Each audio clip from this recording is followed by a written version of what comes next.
Welcome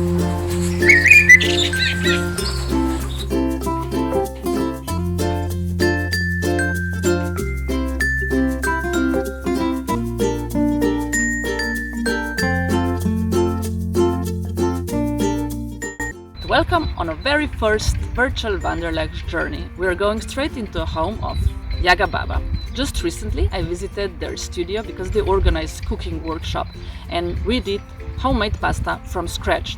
Sasha just published her new cookbook and we had lots of fun, but I was thinking, when on earth will I have that much time that I can do pasta from scratch? And besides Sasha being a pasta queen, she and her husband, the landscape architect, they design really beautiful textile. So let's have a look what they're doing now when we stay home. We are all in this together and we support small business.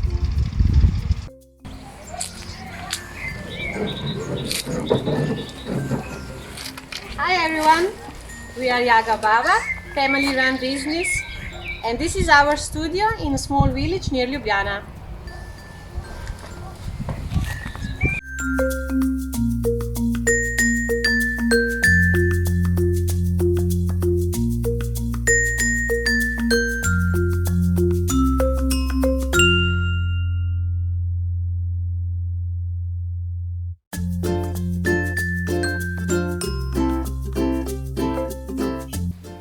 Stay home and make pasta.